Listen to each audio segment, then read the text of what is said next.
sebelum tidur memang selalu digemari oleh anak-anak. Dongeng sendiri merupakan bentuk karya sastra yang bercerita mengenai suatu hal kejadian yang luar biasa, penuh dengan khayalan atau fiksi. Masyarakat percaya bahwa dongeng ini tidak benar-benar terjadi. Dongeng memang tidak diketahui secara pasti kapan diturunkan, sebab dongeng sudah ada sejak nenek moyang terdahulu. Jenis-jenis dongeng. Jenis dongeng yang pertama yaitu legenda. Legenda sendiri bercerita tentang asal-usul terbentuknya suatu tempat, seperti asal-usul terjadinya Danau Toba atau Gunung Tangkuban Perahu. Biasanya, rakyat di daerah tersebut menganggap cerita legenda itu benar-benar terjadi.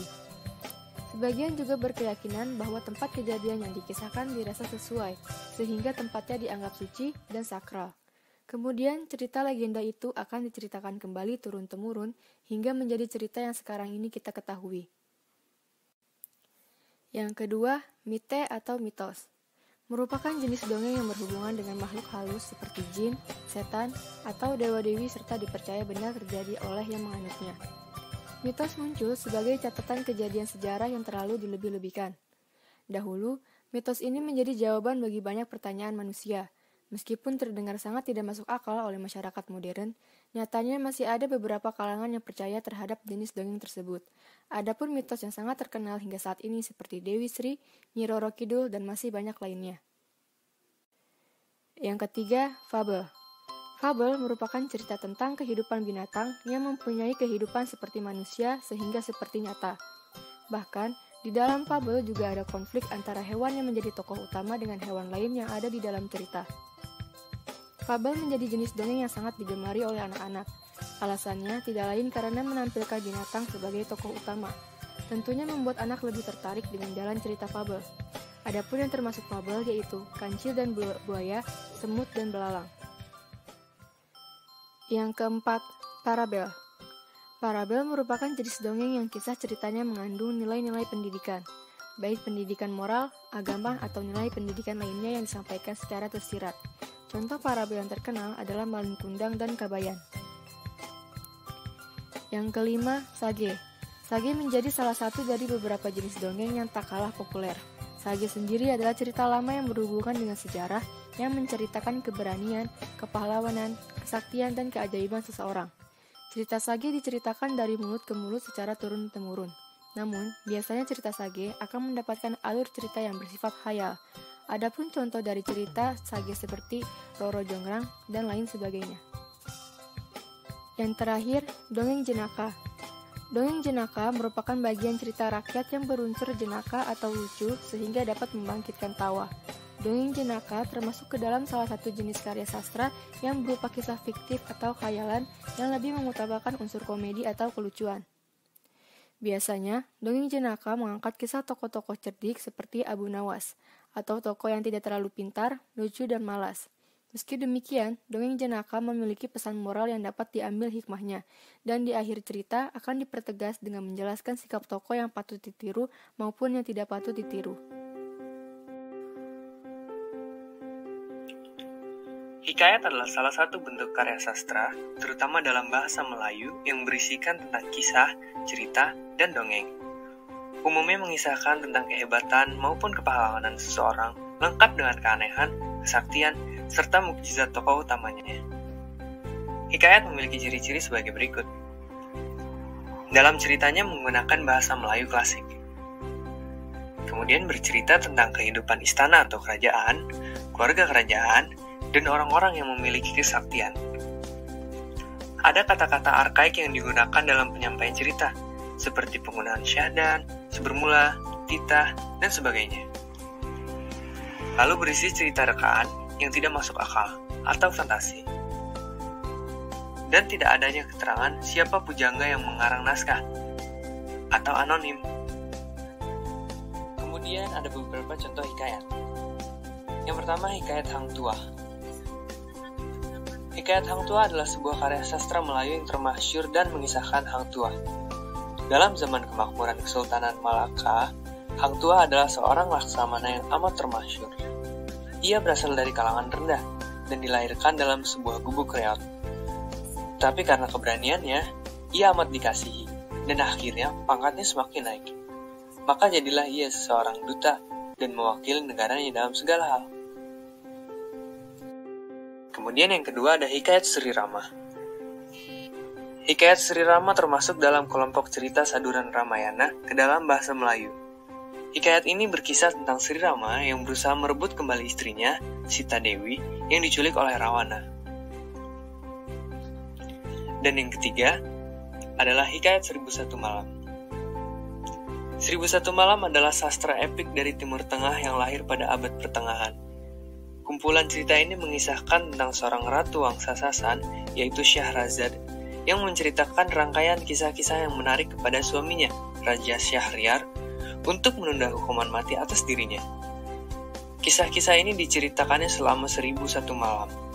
Tiap malam, Syahrazad mengakhiri ceritanya dengan akhir yang menegangkan, sehingga sang raja pun selalu menangguhkan perintah hukuman mati agar dapat mendengar kelanjutan kisah yang diceritakan Syahrazad. Sejarah atau sering juga disebut tambo merupakan suatu prosa lama yang mengangkat cerita peristiwa sejarah. Cerita yang diangkat dalam tambo ini berbeda dengan hikayat. Jika hikayat merupakan cerita fantasi yang sulit ditemukan kebenarannya, tambo justru sebaliknya, yaitu mengangkat cerita yang terdapat kejelasan dan juga faktanya. Secara umum, pengertian sejarah atau tambo adalah cerita sejarah yang menceritakan kisah sejarah suatu daerah atau kejadian asal-usul keturunan raja, yang merupakan campuran antara sejarah, fakta, kepercayaan, dan mitos. Meskipun tambo menceritakan sejarah, namun tidak bisa disamakan dengan sejarah secara ilmu pengetahuan, karena pada dasarnya, tambo adalah karya sastra yang berasal dari warisan lisan turun-temurun. Kisah tambo pun tidak disampaikan secara sistematis layaknya fakta sejarah.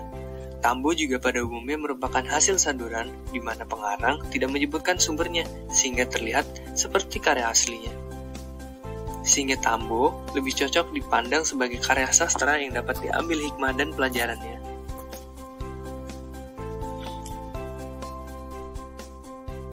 Contoh tambo atau sejarah antara lain Tambo Minangkabau. Tambo Minangkabau adalah karya sastra sejarah yang merekam kisah-kisah legenda yang berkaitan dengan asal-usul suku bangsa, negeri, dan tradisi, dan alam Minangkabau. Tambo Minangkabau ditulis dalam bahasa Melayu yang berbentuk prosa. Kemudian contoh satu lagi yaitu sejarah Melayu. Sejarah Melayu menggambarkan berbagai cerita budaya dari berbagai artefak khazanah Melayu sejak 700 tahun lalu. Selain itu juga mengangkat berbagai hal terkait dengan mengapa bahasa Melayu yang awalnya sebagai pelopor bahasa Nusantara tidak dapat berkembang. Dalam buku itu juga memaparkan kilas balik tentang kejayaan masa kemajuan sejumlah kerajaan di Pulau Riau. Di masa-masa itu, sejumlah kerajaan Melayu sukses dalam berbagai bidang, baik dari segi sejarah, pengembangan seni, hingga perdagangan.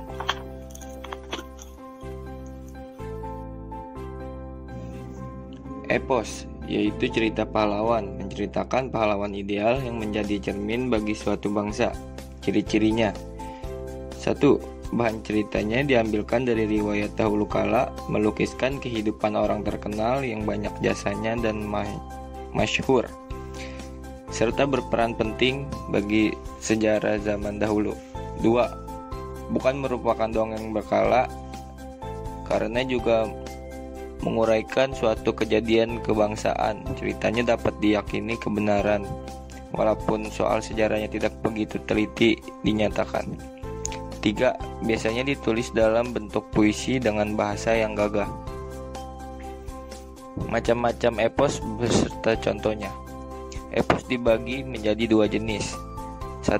Epos autentik, yang disebut epos kebangsaan, adalah hikayat pahlawan nusa yang hidup di tengah-tengah masyarakat dan terpencar dari masyarakat. Contoh: Mahabharata oleh Vyasa, Ramayana oleh Walmiki, Ilias dan Odyssey oleh Homerus. 2. Epos imitasi, yang disebut epos kebudayaan, Lala hikayat pahlawan Nusa yang terpencar dari angan-angan seorang pengarang saja. Contoh, Aeneas oleh Vergilius, La Divina Commedia oleh Dante Alighieri.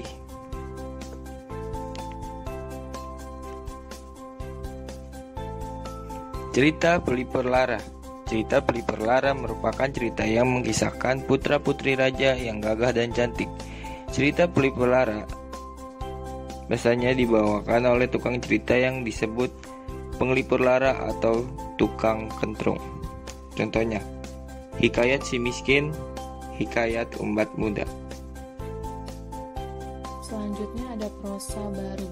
Yang pertama itu ada cerpen atau cerita pendek, merupakan salah satu contoh teks narasi yang menceritakan ulang sebuah kejadian ataupun sebuah karangan fiktif yang biasanya berpusat pada satu tokoh yang jumlah kata di dalamnya tidak lebih dari 10.000 kata atau kurang dari 10 halaman. Selanjutnya ada macam-macam cerpen berdasarkan jumlah katanya. Berdasarkan jumlah katanya, cerita pendek dibedakan menjadi 3. Yang pertama itu ada cerpen mini atau flash. Cerpen dengan jumlah kata yang berkisar antara 750 hingga 1000 kata. Cerpen ini sering disebut cerita mini atau cermin. Cerpen jenis ini biasanya penulisannya to the point, tidak menggunakan penjelasan maupun deskripsi yang mendalam dan bertele-tele. Contoh cerpen mini antara lain yaitu Mengenang Sendok dan Sedotan, karya penulis Dewi Lestari atau akrab dikenal sebagai Di. Selanjutnya yang kedua ada cerpen yang ideal.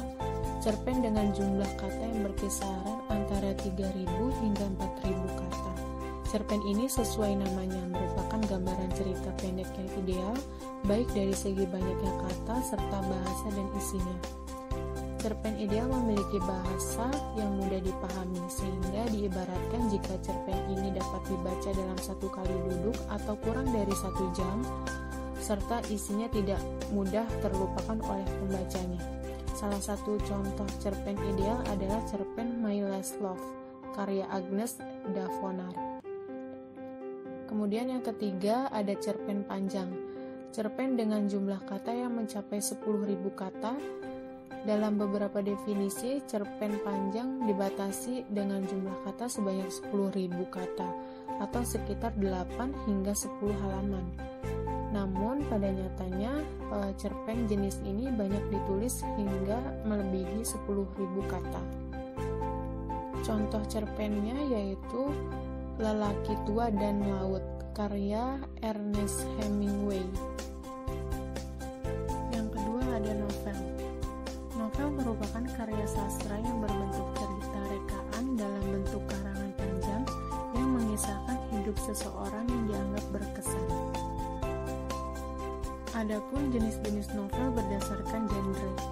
Jenis-jenis novel berdasarkan genrenya dibagi menjadi beberapa jenis seperti novel romantis, novel horor, novel misteri, novel komedi, dan novel inspiratif. Yang pertama ada novel romantis. Merupakan jenis novel yang mengisahkan kisah-kisah percintaan. Alur cerita dalam novel romantis membuat pembaca merasa bahagia dan sedih dengan perasaan yang dialami oleh sang tokoh. Contoh dari novel romantis adalah Ketika Cinta Bertasbih. Kemudian yang kedua ada novel horor. Merupakan jenis novel yang memberikan efek menegangkan bagi pembaca. Hal tersebutlah yang membuat pembaca akan merasa ketakutan. Contoh dari novel horor adalah Bangku Kosong. Kemudian yang ketiga ada novel misteri. Merupakan jenis novel yang akan menemukan alur cerita yang rumit dan penuh dengan teka-teki. Hal tersebutlah yang membuat pembaca merasa ketakutan. Contoh dari novel misteri adalah Sherlock Holmes. Kemudian yang keempat ada novel komedi. Merupakan jenis novel yang memberikan cerita dengan adanya unsur humoris, sehingga membuat pembaca tertawa. Contoh dari novel komedi adalah Marmut Merah Jambu. Kemudian yang kelima ada novel inspiratif. merupakan jenis novel yang berisi tentang cerita inspiratif seseorang yang diharapkan dapat memotivasi pembacanya. Contoh dari novel inspiratif adalah Laskar Pelangi. Selanjutnya, jenis novel berdasarkan kebenaran cerita. Jenis-jenis novel berdasarkan kebenaran cerita dibagi menjadi beberapa jenis, seperti fiksi dan non-fiksi. Novel fiksi merupakan jenis novel yang bercerita tentang hal fiktif dan khayalan semata, dan tidak pernah terjadi dalam kehidupan nyata. Contohnya Harry Potter. Kemudian ada novel non-fiksi merupakan jenis novel yang bercerita tentang kejadian nyata. Biasanya jenis novel ini merupakan kisah sejarah atau pengalaman seseorang. Contohnya Laskar Pelangi. Selanjutnya yang ketiga ada biografi. Biografi merupakan suatu tulisan yang mengulas mengenai kehidupan seseorang atau cerita hidup seseorang selama ia masih hidup. Adapun jenis-jenis biografi berdasarkan persoalan yang dibahas. Berdasarkan persoalan yang dibahas, biografi dibagi menjadi 3 jenis, yaitu yang pertama ada biografi intelektual. Biografi ini dibuat melalui berbagai riset untuk mengumpulkan bahan tulisannya. Biografi jenis ini juga disajikan dalam gaya bahasa yang ilmiah. Contoh biografi intelektual adalah Gus Dur dan Ilmu Sosial Transformatif, sebuah biografi intelektual yang ditulis oleh Syamsul Arif. Kemudian yang kedua ada biografi politik. Biografi jenis ini mengisahkan pengalaman hidup seorang tokoh negara dari sudut pandang politik. Sama seperti biografi intelektual, biografi politik dilakukan dengan berbagai riset untuk mengumpulkan bahan tulisannya. Terkadang biografi politik ini dibuat berdasarkan kepentingan tokoh yang diceritakan.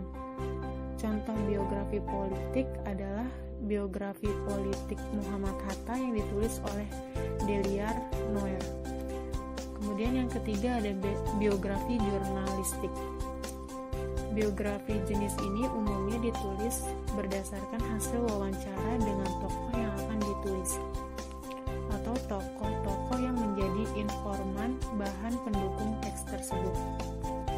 Contoh biografi jurnalistik adalah Sang Panglima Besar oleh Edi Atmaja. Adapun jenis biografi berdasarkan isinya.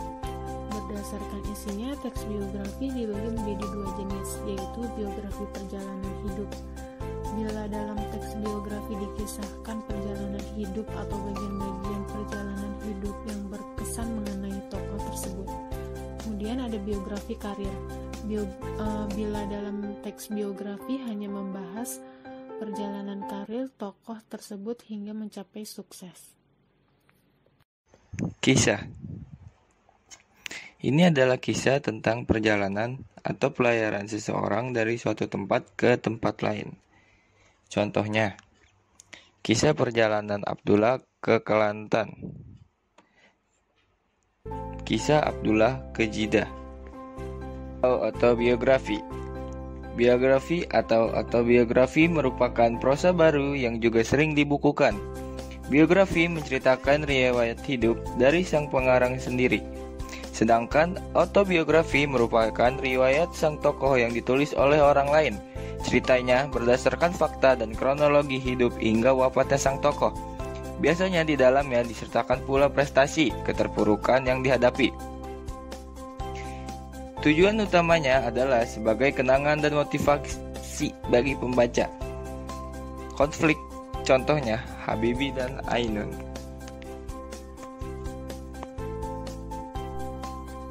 Contoh nilai-nilai dalam prosa novel Jalan Tak Ada Ujung. Yang pertama, nilai kesenangan.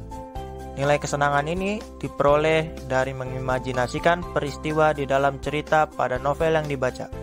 Dalam novel Jalan Tak Ada Ujung, pembaca diajak oleh penulis untuk membayangkan situasi saat kita ada di tengah pertempuran, dengan suasana mencekam dan rasa takut, yang dikarenakan serangan penjajah yang tiada hentinya membantai rakyat tak berdosa, serta pembaca bisa merasakan semangat para pejuang yang gigih melawan penjajah demi hidup yang damai. 2. Nilai memberi informasi. Novel Jalan Tak Ada Ujung ini memberikan informasi berupa suasana pada masa kolonial seperti yang dirasakan oleh rakyat Indonesia dulu. Dan novel ini juga menggambarkan perjuangan para pejuang seperti yang dilakukan para pahlawan dalam menghadapi penjajah. 3. Nilai memberikan warisan kultural. Novel ini menggambarkan suasana tindakan heroik yang mengagumkan dan memberikan kebanggaan yang oleh generasi muda sekarang tidak lagi mengalami perang secara fisik. Dan oleh karena tidak mengalami secara fisik, itulah jiwa kepahlawanan perlu disentuh melalui hasil-hasil sastra. 4. Nilai memberikan keseimbangan wawasan.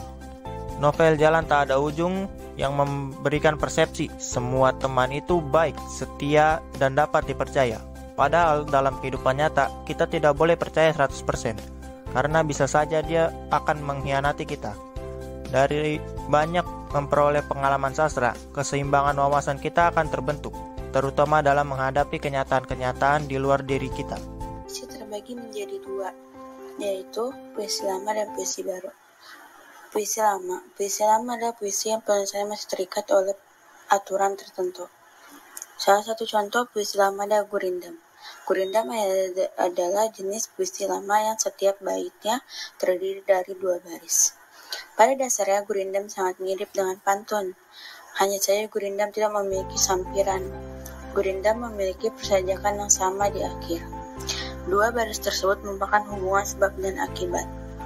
Ciri-ciri Gurindam dibandingkan dengan jenis puisi lama lainnya yaitu 1. Gurindam terdiri dari 2 baris setiap baitnya.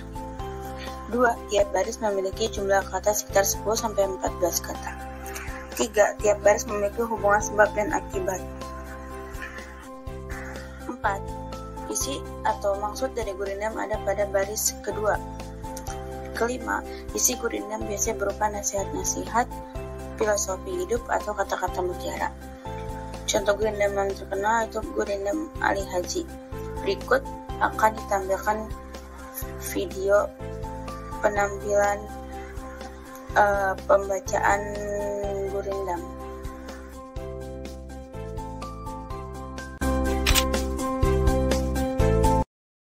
Ini Gurindam, pasal yang ke-12.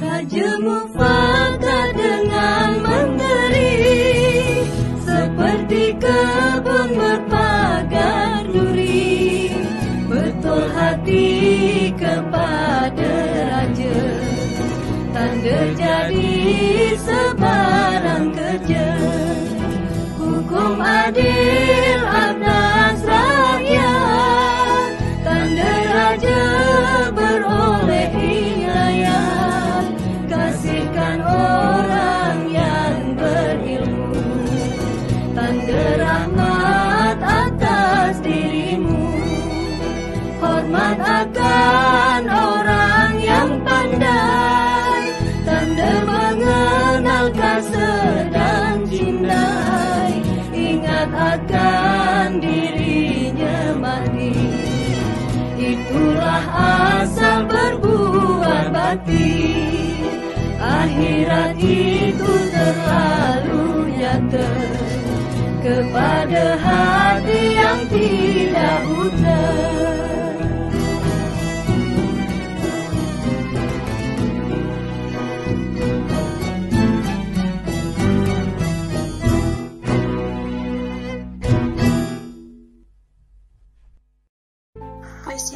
Puisi baru adalah jenis puisi yang tidak terlalu terikat pada ketentuan jumlah baris, suku kata, maupun rima. Salah satu contoh puisi baru adalah balada. Balada merupakan salah satu jenis puisi baru yang berisi tentang suatu kisah atau cerita. Balada terdiri dari 3 bait yang masing-masing dengan 8 larik. Balada bersajak AB, AB, BC, CB, lalu skemanya berubah menjadi AB, AB, BC, BC. Larik terakhir yang berada pada bait pertama dipakai sebagai referen dalam bait selanjutnya.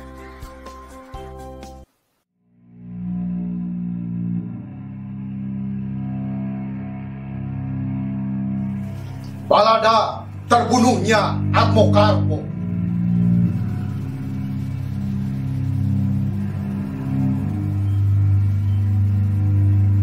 Dengan kuku-kuku besi kuda menebak perut bumi, bulan berkhianat, gosok-gosokkan tubuhnya di pucuk-pucuk bara, mengepit kuat-kuat lutut penunggang, perampok yang diburu.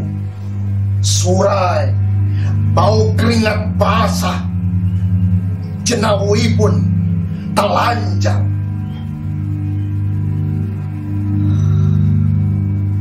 Segenap warga desa mengepung hutan itu.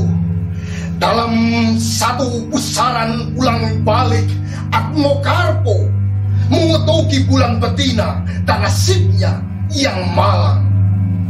Berpancaran bunga api, anak panah di bahu kiri. Satu persatu yang maju, tersadap darahnya. Penunggang baja dan kuda mengangkat kaki muka. Nyawamu barang pasar. Hei, orang-orang bebal. Tombakmu pucuk daun dan matiku jauh orang papa.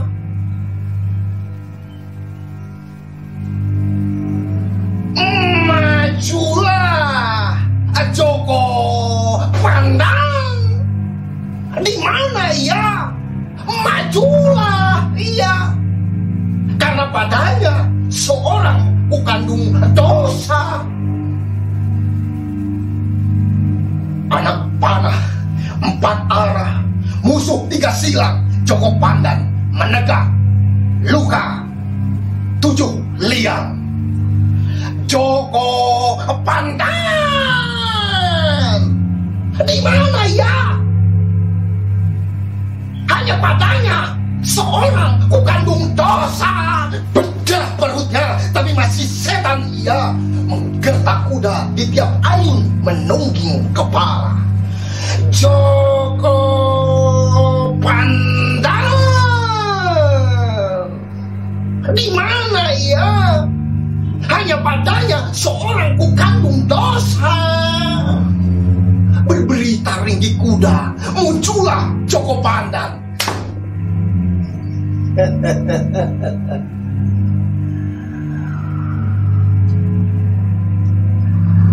Segala menyibak bagi derapnya kuda hitam. Ridho dada bagi derunya dendam yang tiba. Pada langkah pertama, keduanya sama baja. Pada langkah ketiga, rubuhlah Admokarpo. Panas luka-luka, terbuka daging kelopak-kelopak angsoka. Malam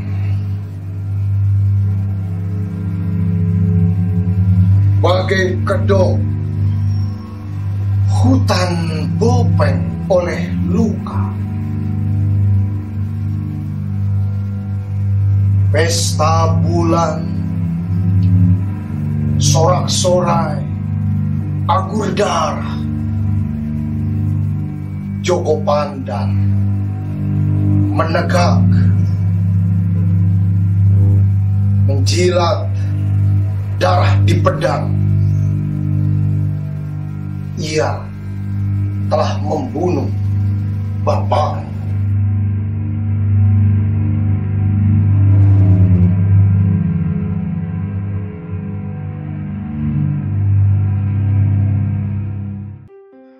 Contoh berikutnya, ayahku adalah seorang petani, bekerja tiap hari di tanah ladang. Ayo mari kita belajar hari ini agar masa depan yang datang lebih gemilang. Itu adalah contoh dari puisi lama yang disebut pantun. Pantun tersebut berisi nasihat tentang ajakan untuk lebih rajin belajar untuk masa depan yang cemerlang. Contoh berikutnya, sahabat selalu di hati, engkau selalu membuatku ceria. Di saat hari-hariku sunyi, engkau selalu ada dan membuatku bahagia. Hanya sahabat yang selalu ada. Di saat aku susah juga senang. Engkau selalu memberiku semangat, keindahan hari bersamamu akan kukenang. Saat ku ingat masa lalu, ku sedih, ku berduka, karena sahabatku tak lagi di sisiku dan tak lagi membuatku bahagia. Sahabat, mengapa meninggalkanku? Di saat dirimu pergi, hidupku hampa. Aku rindu di saat kau selalu di dekatku. Kini tiada lagi yang membuatku tertawa. Itu adalah contoh dari puisi lama yang disebut syair. Syair tersebut berisi tentang kerinduan seseorang kepada sahabatnya. Contoh berikutnya, di atas puncak gunung fantasi, berdiri aku, dan dari sana memandang ke bawah, ke tempat berjuang. Generasi sekarang di panjang masa, menciptakan kemegahan baru, pantun keindahan Indonesia yang jadi kenang-kenangan pada zaman dalam dunia. Itu adalah contoh dari puisi baru yang disebut ode. Ode tersebut berisi tentang pujian untuk generasi sekarang, yang mana generasi sekarang ini terus mencoba untuk terus memperbaiki diri sehingga menjadi lebih baik dan lebih baik lagi, dan akhirnya menjadi berguna bagi sesama. Contoh berikutnya, aku ingin mencintaimu dengan sederhana, dengan kata yang tak sempat diucapkan, kayu kepada api yang menjadikannya abu. Itu adalah contoh dari puisi baru yang disebut romansa. Romansa tersebut berisi tentang perasaan seseorang terhadap orang yang dicintai.